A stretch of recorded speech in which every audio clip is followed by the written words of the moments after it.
Hello everyone and welcome back to the Football Analyst.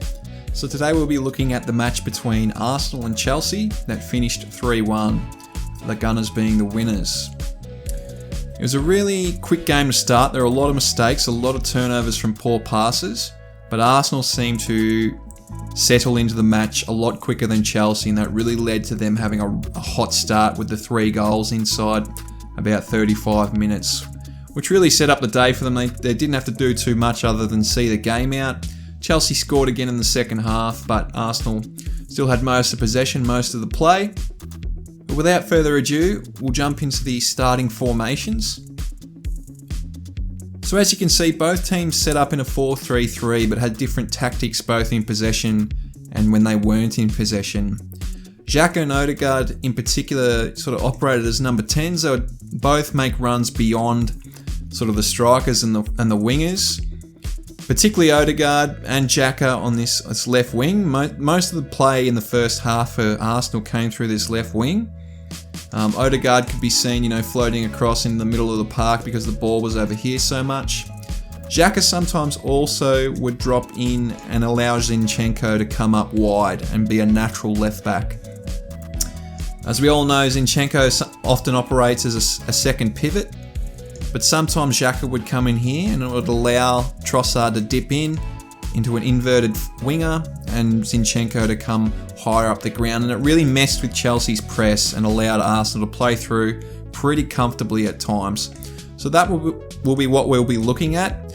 The 3 goals, because they really exemplify how Arsenal were able to transition the ball, particularly the second one. I do love the second one a lot, but we'll be taking a look at all 3. So first we'll start with Arsenal in possession. So Arsenal shaped up in their usual 3-2-2-3 with the 2 centre-backs and Ben White as the right back, playing as a 3 at the back sort of formation with Jorginho and Zinchenko as the double pivots. Like I said, sometimes Xhaka would come in here and Zinchenko would go wide, allowing Trossard to maybe dip in at times. But essentially most of the play was a 3-2-2-5.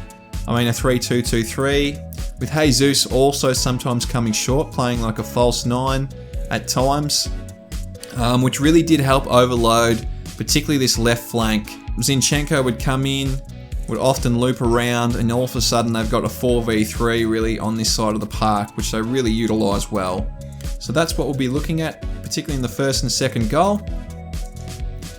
So this is the start of the first goal. So we can see that Xhaka has actually come short and is in the Zinchenko role in that second pivot. And Zinchenko has gone wide with Trossard dipping in. We can see Jesus has also come up to midfield, which sort of messed around with Chelsea's midfield, shape.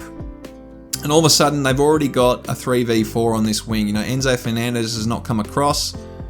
Madueke has sort of got a decision to make whether he presses the ball or looks after Zinchenko. Chilwell's had to dip inside to look after Trossard, and Kante is trying to recover because he's been pressing around, working as a front 2 with Aubameyang to press. So it's really messed up their shape.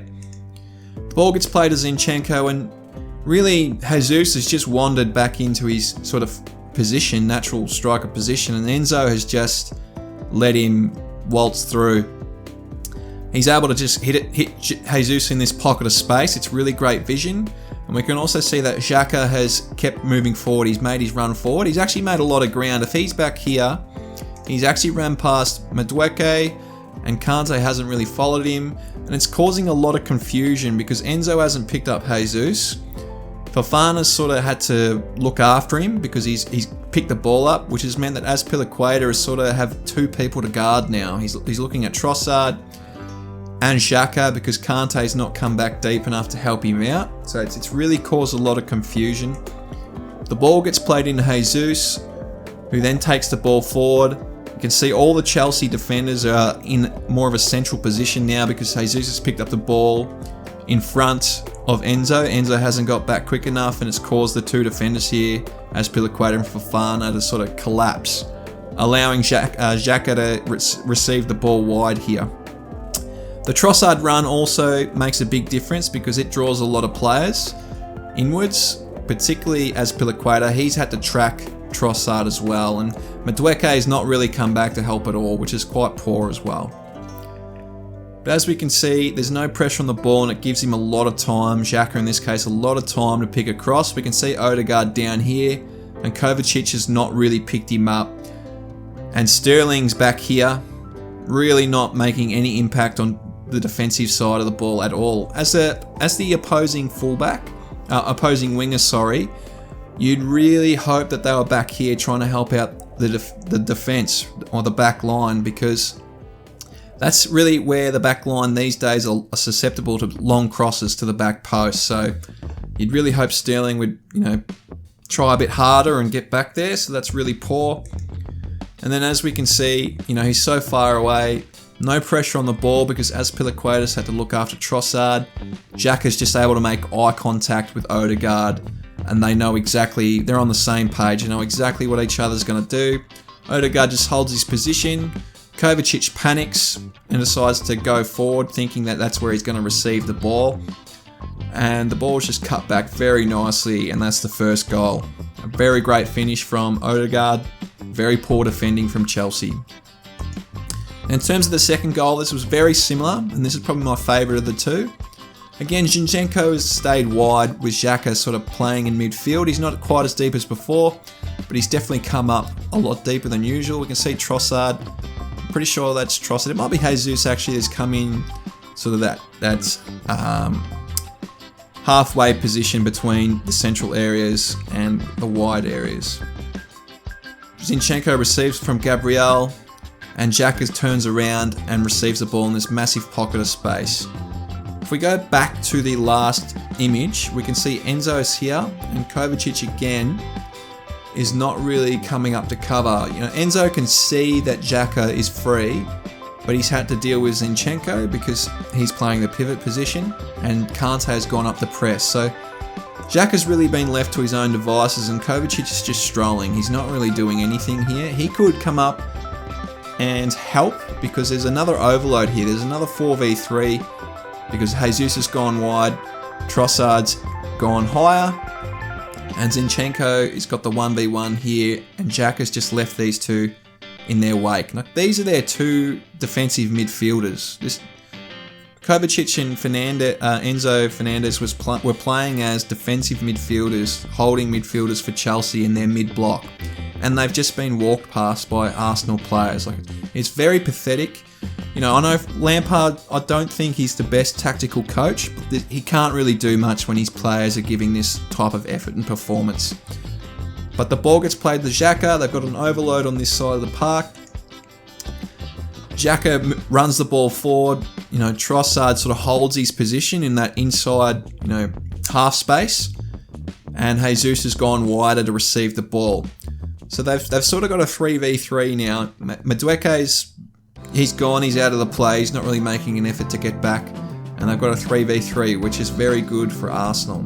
As we can see, Sterling has decided he's going to track Odegaard, although he's still not making huge effort to get back, and Kovacic is really showing a real lack of defensive accountability anywhere. He could pick up Trossard considering Enzo's had to push across, but he's not really bothering. He's just decided, I'm just going to stand in my position, in our shape, and everything else is not my fault because I'm in my position. That's sort of the thought process I think he's going through. I see that a lot in other sports. I'm a big AFL fan, being an Aussie rules, and we see that a lot with defenders, and I'm seeing it here with Kovacic.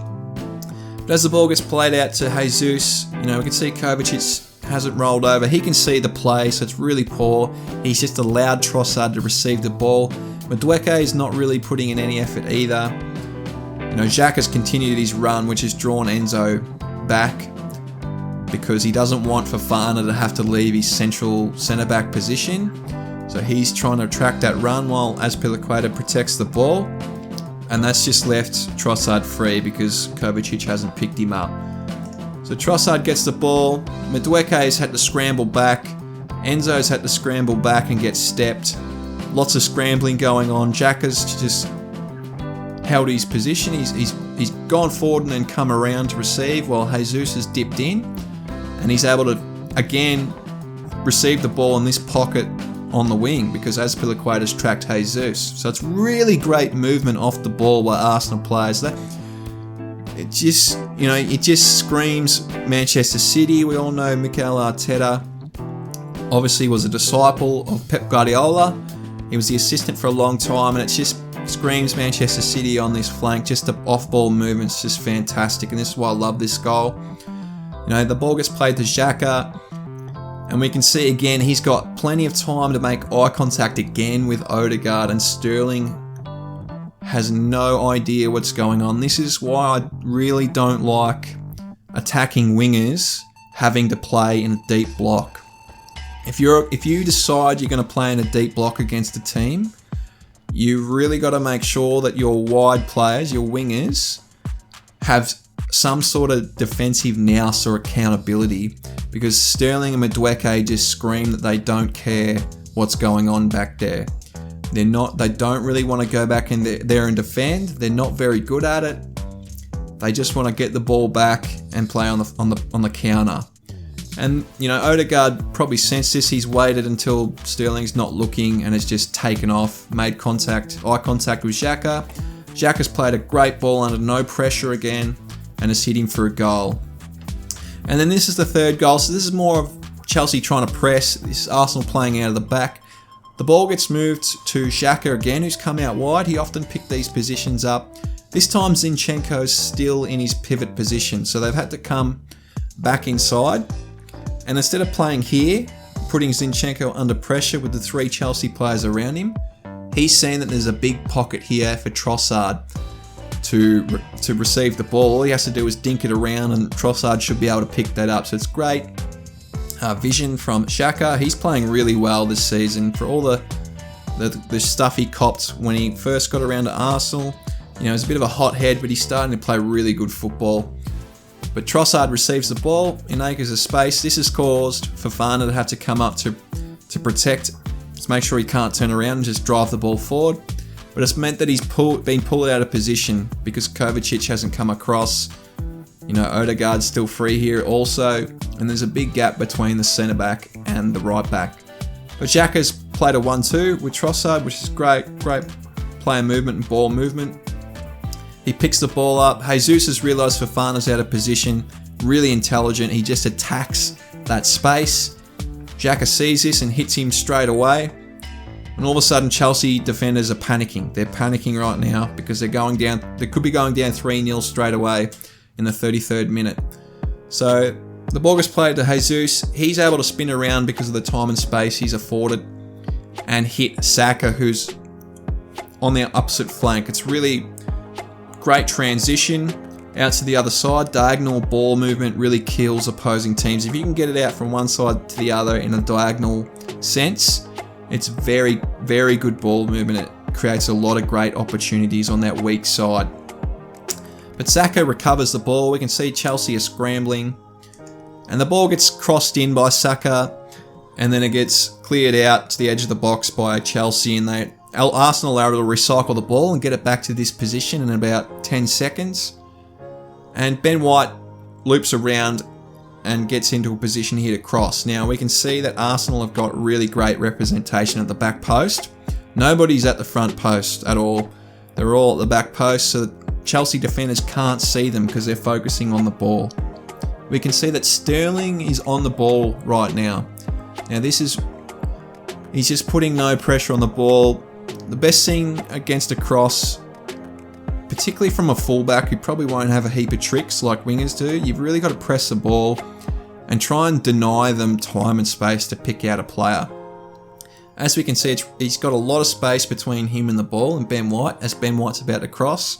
And this little image here is Sterling's effort to try and block the cross. It's just sticking a leg out. He's not really even trying to close down the space and protect Chelsea's back line, because that's his role right now, is to protect Chelsea's defence. The ball gets crossed in, and we all know what happens, a bit of a scramble. Arsenal really attack the ball. They've got 3 players already in the vicinity of the ball against 2 Chelsea players. Azpilicueta's about to be out of the play because he's tried to clear it. He falls over, Fofana falls over, Thiago Silva comes over and falls over. That's one thing about any sport, you've got to keep your feet. If If you go to ground, you're out of the play. There's nothing really you can do. But I just want to note also, if Arsenal scored, but the ball had to bounced out to this area here in the 6-yard box. Saka would have had a tap in. He could have walked it in. Because Chilwell, he's part of the back four. He's the left back, and he's walking back to his position. He really should recover and try and be here at the back post to block anything that may come through. But he just doesn't care. So, like I said before, Lampard's got his hands full, but he's really not got much to work with. The players' attitudes are pretty poor and deplorable. Nevertheless, we'll have a look at Chelsea in possession and how Arsenal press, because they pressed really well to start with. You know, Chelsea tried to play out in pretty much a 4-2-4. They had their fullbacks go up a bit higher to create that four midfield with Fernandes and Kovacic playing as the two central pivots. Kante sort of played a bit higher. I'm not sure why Frank Lampard's trying to play Kante higher. I don't think it really suits his game. He really should be in here somewhere in his natural position. But anyway, that's how they set up. Arsenal really protected this well. They would leave one of the centre-backs open to get a switch. In this instance, if Thiago Silva had the ball, Saka would bend his run and press to negate the ball to the fullback, forcing the pass here, and then they would really squeeze up, and you know, Jesus would press, Xhaka would fill in, Jorginho would fill in his spot, and they would really squeeze the Chelsea players into this pocket and force them to dump the ball long down the line, and they could recover the ball really effectively this way. So this is the example of the image before. So Saka bends his run, takes Chilwell out of it. Thiago Silva takes his touch. They've got good representation against the pivots in midfield. Thiago Silva plays to Fofana. Jesus leaves his man, presses Fofana, and Xhaka comes in and picks up Enzo. Ben White's here just in case the ball gets switched out to Chilwell, which is great. And what we can't see is Jorginho's picked up Kante. So it's really great team pressing. This is what team pressing is. When a player leaves to press the ball, you've got to fill in his spot and squeeze even further, even higher up the field. And this is what we can see in the final image. Jorginho's on Kante, taking away that option. Fofana's played to Azpilicueta. Azpilicueta's had to play back, and the ball gets cleared, and they're able to pick the ball up really easily. Another example was if they were able to get it out to the open fullback. So this has been transitioned out at Chilwell, who was free on the other side. Ben White comes up to put pressure on the ball. We can see Arsenal still got, as they're transitioning across, they've been very proactive about it. They've really got a lot of representation here for any short passing options. If he wants to go back and across, Saka and Jesus are going to press. If he tries to hit in midfield, you know, Saka's blocking that off. Odegaard's sweeping. Jorginho's picked up Kovacic, so he really has only one option, and that's to go up the field, down the wing. And he does this, and Jorginho is a poor pass, it's under hit. You know, Kiwior is on Sterling, so that's a centre-back against Sterling, so you'd think he'd be able to hold his own whilst the troops get back. But Jorginho's able to get back and retrieve the ball because it's an under-hit pass under pressure. But we can see that Xhaka is already starting to move. He's already anticipating that this could be problematic, and he's going to fill in this position that Kiwior has left, which is just fantastic teamwork. That's what pressing is. You fill in the gap when your teammate has to move out of position. You have to be aware of where your teammate is, what shape you're in, and that's just fantastic to see the Arsenal players just clicking with their press, something that Chelsea definitely didn't do. Overall, it really was not as close as the scoreline suggested. You know, 3-1 was probably a bit flattering for Chelsea, I thought. I didn't watch the second half too closely. I mainly watched the first half, which Arsenal dominated. And in the first half, it just looked like some Chelsea players just didn't care. So my heart goes out to Lampard. I'm sure he's trying his ass off, but unfortunately his players don't have the same attitude. And good luck to him for this season. Good luck to Chelsea, but I think they're going to be struggling. They're probably going to finish mid-table. Whereas Arsenal probably won't win the league, but I still think a second place compared to where they were a few years ago. It's just fantastic player development by Mikel Arteta, and I look forward to how they go next season. But I hope you've enjoyed the analysis. Hope you've enjoyed the video. Please like and subscribe if you'd like to see more. And if you've noticed anything during the game that I didn't talk about, please leave them in the comments. And as always, have a great day.